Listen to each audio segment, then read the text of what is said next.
नमस्कार। आज हम एक बहुत ही कह सकते हैं अद्भुत और आध्यात्मिक यात्रा पर निकल रहे हैं। ये यात्रा हमें ले जाएगी बरसाना, श्री राधा रानी के पृथ्वी पर आगमन के समय में। और हम खास तौर पर उस रहस्य को समझने की कोशिश करेंगे कि जन्म के बाद उनकी आंखें क्यों बंद थीं। हमारी इस गहरी चर्चा का आधार है श्री राधा रानी का दिव्य आगमन नाम का ग्रंथ, उसके कुछ महत्वपूर्ण अंश। तो आज हम समझेंगे कि उस समय बरसाना का वातावरण कैसा था, क्या माहौल था वहां, इस घटना से कौन सी प्राचीन और दिव्य भविष्यवाणी जुड़ी हुई थी, और सबसे बढ़कर पूरा ब्रजमंडल, और सिर्फ ब्रज ही क्यों, सभी देवी देवता क्यों श्री राधा रानी के आंखें खोलने की प्रतीक्षा कर रहे थे। सोचिए जरा, एक दिव्य शिशु का जन्म हुआ है, जिसके मुखमंडल पर अलौकिक तेज है, जिसकी आभा से पूरा महल जगमगा रहा है, लेकिन आंखें बंद हैं। यह नजारा कितना विस्मयकारी और कौतूहल जगाने वाला रहा होगा। चलिए इसी रहस्य की परतों को खोलते हैं। तो स्रोत हमें बरसाना ले चलता है, राजा वृषभानु के महल में। वर्णन है कि भोर का समय था, पौ फट रही थी और आकाश हल्का गुलाबी और सुनहरा, बहुत सुंदर। पालने में नवजात श्री राधा लेटी थी। उनके नन्हे से शरीर से एक ऐसी दिव्य आभा निकल रही थी, जैसे जैसे हजारों सूरज एक साथ सिमट आए हों, जो न केवल महल बल्कि आसपास के वातावरण को भी एक पवित्र ऊर्जा से भर रही थी। लेकिन सबसे ध्यान खींचने वाली बात थी उनकी बंद पलकें। उनके माता पिता वृषभानु जी और महारानी कीर्ति, उन्हें कुछ दिव्य संकेत तो मिले थे। वो जानते थे कि उनकी पुत्री साधारण नहीं है, फिर भी मन में एक चिंता तो थी ही, है ना? बाकी दुनिया के लिए तो ये एक बिल्कुल अनसुलझी पहेली थी। हाँ, बिल्कुल। यहाँ माता पिता की जो मनोदशा थी वो समझना जरूरी है। एक और तो उन्हें अपनी पुत्री के दिव्य स्वरूप का कुछ कुछ आभास था, उससे एक शांति थी, गौरव था। दूसरी ओर एक स्वाभाविक चिंता भी थी, और बाहरी दुनिया के लगातार उठते प्रश्न, उनका कौतूहल, वो सब भी था। शिशु का जन्म तो परम आनंद का अवसर था, पर उन बंद आंखों ने उस आनंद में एक रहस्य और एक हल्की सी व्याकुलता भी डाल दी थी। ये भक्ति, वात्सल्य, रहस्य और प्रतीक्षा का मिला-जुला भाव था। और ये खबर कि वृषभानु के घर एक ऐसी कन्या ने जन्म लिया है जो अद्भुत तेजस्वी है पर आंखें नहीं खोलती, ये तो जैसे जंगल की आग की तरह फैल गई। स्रोत बताता है कि दूर दूर से बड़े बड़े ज्ञानी, तपस्वी, ऋषि, ज्योतिष विद्या के प्रकांड पंडित बरसाना आने लगे। वे सब अपने साथ अपना वर्षों का अर्जित ज्ञान लाए, प्राचीन ग्रंथ, ज्योतिष गणनाओं की जटिल विधियां सब लेकर आए। महल में तो जैसे विद्वानों का जमघट लग गया। जी, उन्होंने नक्षत्रों की स्थिति का गहन अध्ययन किया, ग्रहों की चाल का विश्लेषण किया, जन्म कुंडली बनाए, शास्त्रों के पन्ने पलटे, सब कुछ किया। पर कोई भी श्री राधा की बंद आंखों के पीछे का जो असली दिव्य कारण था, उसे पूरी तरह से स्पष्ट नहीं कर सका। कुछ ने कहा शायद शुभ मुहूर्त की प्रतीक्षा है, कुछ ने ग्रहों के विशेष योग की बात की, पर जो मूल रहस्य था वो अनकहा ही रहा। और ये दिखाता है कि कैसे सांसारिक ज्ञान और ज्योतिषीय गणनाएं भी दिव्य लीलाओं के सामने अक्सर सीमित रह जाती हैं। यहाँ कुछ ऐसा घट रहा था जो मानवीय बुद्धि और ज्ञान की पहुंच से परे था। ये घटना खुद ही में एक प्रमाण थी कि ये कोई लौकिक नहीं बल्कि अलौकिक घटना है। हाँ, बिल्कुल सही कहा। इसी रहस्य और जिज्ञासा से भरे माहौल के बीच एक दिन देवर्षि नारद मुनि का आगमन होता है। स्रोत उनका बहुत सुंदर वर्णन करता है। हाथ में अपनी प्रिय वीणा लिए मधुर स्वर में नारायण नारायण का कीर्तन करते हुए वे महल में पधारे। उनके तेजस्वी स्वरूप और उनकी सकारात्मक ऊर्जा से महल का वातावरण जैसे एकदम बदल गया। एक दिव्य शांति सी छा गई। वृषभानु और कीर्ति देवी ने बड़े आदर और श्रद्धा से उनका स्वागत किया। वे जानते थे कि नारद मुनि, जो देवताओं और मनुष्यों के बीच संवाद सेतु का काम करते हैं, उनका आना जरूर कोई महत्वपूर्ण संदेश लेकर आया है। बिल्कुल। देवर्षि नारद का तो तीनों लोकों में अबाध विचरण है।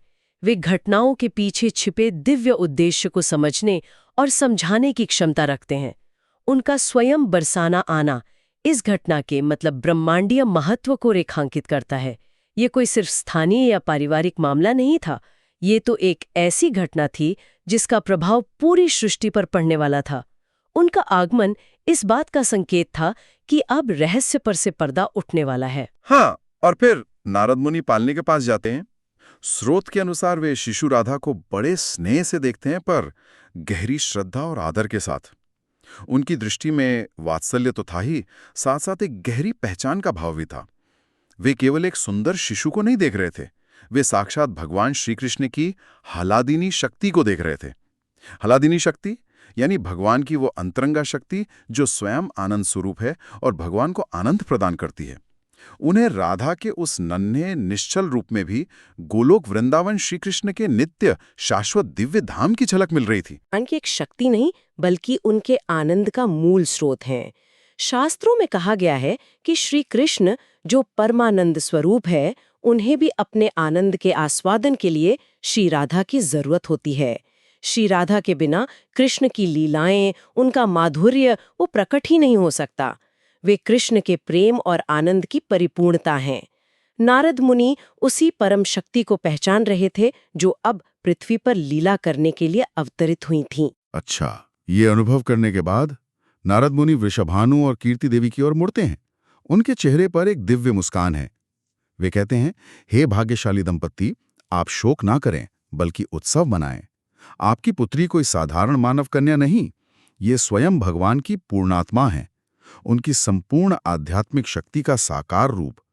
पूर्णात्मा मतलब ये स्वयं में पूर्ण है, भगवान से अभिन्न है। नारद जी बताते हैं कि स्वर्ग में, ब्रह्मलोक में करोड़ों वर्षों से देवी देवता इनके पृथ्वी पर आने की प्रतीक्षा कर रहे थे। फिर नारद मुनि उस प्राचीन भविष्यवाणी का विस्तार से वर्णन करते हैं। वे बताते हैं कि बहुत समय पहले नित्य गोलोक धाम में भगवान श्री कृष्ण के मन में परम प्रेम, सबसे निश्चल और गहनतम भक्ति रस का अनुभव करने की एक तीव्र इच्छा जागी। उन्हें यह अनुभूति हुई कि सर्वोच्च प्रेम तत्व का निवास कहीं बाहर नहीं, बल्कि उनकी अपनी ही अंतरंगा शक्ति श्री राधा में है। उनके बिना कृष्ण की प्रेम लीलाएं अधूरी हैं, उनका माधुर्य अधूरा है। राधा ही उनके प्रेम की पूर्ण अभिव्यक्ति हैं। अरे देवतागण श्री राधा के पृथ्वी पर आगमन की बड़ी आतुरता से प्रतीक्षा कर रहे थे, क्योंकि भविष्यवाणी थी कि उनके आने से ही पृथ्वी पर भक्ति का, खासकर माधुर्य भक्ति का एक नया सुनहरा युग शुरू होगा। वे ब्रज भूमि पर आएंगी, श्री कृष्ण की लीलाओं में रस और माधुर्य घोलेंगी और समस्त संसार को निस्वार्थ, अनन्य प्रेम और पूर्ण समर्पण का वास्तविक अर्थ सिखाएंगी। उनका आगमन सिर्फ कृष्ण के लिए नहीं, बल्कि पूरी मानवता और सृष्टि के आध्यात्मिक उत्थान के लिए तय था। और तब नारद मुनि उस रहस्य पर से पर्दा उठाते हैं जिसने सबको इतना व्याकुल कर रखा था, श्री राधा की बंद आंखें। स्रोत में नारद मुनि के शब्द एकदम स्पष्ट रूप से लिखे हैं, चिंता मत कीजिए। शास्त्रों में ये विधान है, ये घोषणा की गई है कि वे अपनी ये दिव्य आंखें तब तक बंद रखेंगी जब तक उनके शाश्वत प्रियतम, कोटि कामदेव के सौंदर्य को भी लजाने वाले मनमोहन भगवान श्री कृष्ण स्वयं उनके सामने प्रकट नहीं हो जाते। उनकी पहली दृष्टि, उनका पहला दिव्य दर्शन केवल और केवल श्री कृष्ण के लिए आरक्षित है। कितनी अद्भुत, कितनी गहरी बात है ये। हाँ, ये उनके शाश्वत, अनन्य और अटूट प्रेम का सर्वोच्च प्रतीक है। ये दिखाता है कि उनका संबंध भौतिक जगत की सीमाओं और औपचारिकताओं से कितना परे है। उनकी बंद आंखें किसी शारीरिक अक्षमता या कमी का संकेत नहीं थीं, बल्कि एक दिव्य प्रतीक्षा का, एक पवित्र संकल्प का, एक निष्ठ प्रेम की पराकाष्ठा का प्रतीक है। भारतीय भक्ति परंपरा में दर्शन का बहुत महत्व है, खासकर प्रथम दर्शन का। यहाँ राधा अपनी पहली दृष्टि अपने प्रियतम के लिए सुरक्षित रख रही हैं। ये उनके प्रेम की अनन्यता और गहराई को दर्शाता है। वृषभानु और कीर्ति देवी ये सब सुनकर तो निश्चय ही स्तब्ध रह गए होंगे। उनकी चिंता अब पूरी तरह से दूर हो गई होगी और हृदय अपार श्रद्धा और आनंद से भर गया होगा। नारद जी की वाणी ने उनके आंतरिक अनुभवों को जैसे सत्य साबित कर दिया था। अब उन्हें समझ आ गया था कि उनकी पुत्री की बंद आंखें चिंता का नहीं, बल्कि उनके दिव्य प्रेम और उद्देश्य का एक गहरा प्रतीक हैं। वे धैर्यपूर्वक अपने शाश्वत प्रियतम के आगमन की प्रतीक्षा कर रही थीं। लेकिन बात यहीं पूरी नहीं होती। नारद मुनि एक और महत्वपूर्ण रहस्य खोलते हैं। वे बताते हैं कि जिनके लिए श्री राधा यहाँ प्रतीक्षा कर रही हैं, वे श्री कृष्ण भी अब दूर नहीं हैं। वे भी इसी ब्रजमंडल में, गोकुल में नंद बाबा और यशोदा मैया के पुत्र के रूप में अवतरित हो चुके हैं। यानी जिस दिव्य प्रेम लीला के मंचन के लिए राधा रानी आई हैं, उसके नायक भी पृथ्वी पर आ चुके हैं। लीला का मंच अब पूरी तरह से तैयार है। बिल्कुल सही। अब श्री राधा की प्रतीक्षा निराधार या अनंत नहीं है, उसका एक निश्चित लक्ष्य और गंतव्य है, श्री कृष्ण का उनके सामने आना। नारद मुनि के शब्दों से ये साफ हो गया कि जब श्री राधा अपनी आंखें खोलेंगी, वही क्षण उस वृंदावन लीला का वास्तविक शुभारंभ होगा। प्रेम, भक्ति और माधुर्य की उस दिव्य लीला का, जिसकी प्रतीक्षा केवल मनुष्य ही नहीं बल्कि देवतागण भी युगों से कर रहे थे। पूरा ब्रह्मांड जैसे उसी एक पल के लिए सांस रोके खड़ा था। इसके बाद नारद मुनि वृषभानु और कीर्ति देवी को कुछ व्यावहारिक मार्गदर्शन भी देते हैं। वे कहते हैं, इस दिव्य बालिका का पालन पोषण अत्यंत प्रेम, स्नेह और पूर्ण भक्तिभाव से करें। इन्हें हमेशा पवित्र और सात्विक वातावरण दें, क्योंकि इनकी उपस्थिति मात्र से ये संपूर्ण ब्रज भूमि और पवित्र हो रही है। इनकी बंद आंखों को देखकर कभी दुखी ना हो, बल्कि इस बात पर आनंदित हों कि ये अपने जीवन के सबसे शुभ और महत्वपूर्ण क्षण के लिए, अपने प्रियतम के लिए अपना पहला दिव्य दर्शन बचाकर रखे हैं। स्रोत बताता है कि नारद जी के जाने के बाद महल में एक अभूतपूर्व शांति छा गई। एक गहरी समझ और एक मीठी सी प्रतीक्षा का भाव वो पूरे महल में व्याप्त हो गया था। अब वो महल सिर्फ एक राजा का निवास नहीं था, बल्कि एक पवित्र मंदिर बन गया था, जहां एक अलौकिक मिलन की भूमिका तैयार हो रही थी। वृषभानु और कीर्ति देवी की भूमिका भी बदल गई थी। वे अब सिर्फ माता पिता नहीं थे, वे एक महान दिव्य रहस्य के संरक्षक और सहभागी बन गए थे। उनके मन में अपनी पुत्री के लिए वात्सल्य के साथ साथ गहरी श्रद्धा का भाव भी आ गया था। हाँ, और ये प्रतीक्षा की भावना सिर्फ महल की दीवारों तक ही सीमित नहीं रही, ये धीरे धीरे पूरे बरसाना और आसपास के क्षेत्र में फैल गई। स्रोत में वर्णन है कि ब्रजवासियों के मन में एक नई ऊर्जा, एक उत्सुकता और एक भक्तिमय तड़प भर गई थी। हर सुबह, हर शाम गांव के लोग स्नेह और आशा भरी नजरों से महल की ओर देखते और मन ही मन प्रार्थना करते, कब उनकी लाडली राधा रानी अपनी आंखें खोलेंगी, कब वो भविष्यवाणी सच होगी। ये इंतजार अब केवल इंतजार नहीं रहा, ये ब्रज की सामूहिक भक्ति बन गया, प्रेम बन गया, और उस अद्वितीय प्रेम कहानी के अगले अध्याय को देखने की एक गहरी उत्कंठा बन गया था। ये प्रतीक्षा ही भक्ति का एक रूप बन गई थी।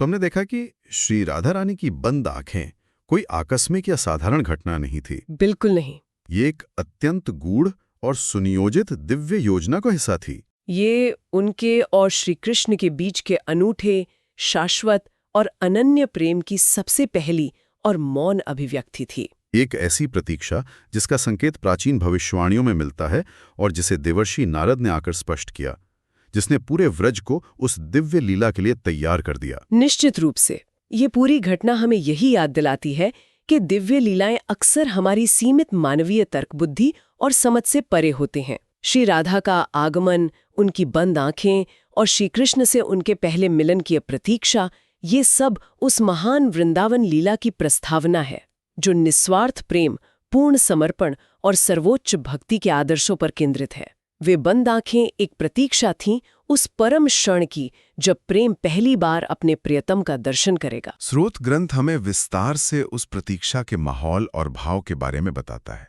जब श्री राधा कृष्ण के लिए अपनी आंखें खोलने वाली थी। यहां हम श्रोताओं के लिए एक विचार छोड़ जाते हैं सोचने के लिए। सोचिए, उस पहली दृष्टि, उस प्रथम दर्शन की प्रकृति क्या रही होगी? उस पहले मिलन में ऐसा क्या खास रहा होगा? उस दिव्य जुड़ाव की शक्ति और गहराई क्या होगी, जो इतनी अद्वितीय थी कि उसकी शुरुआत केवल और केवल एक दूसरे के लिए आरक्षित दृष्टि से ही संभव हो सकी? उस मौन दृष्टि में कितने भाव, कितने युगों का प्रेम समाया होगा?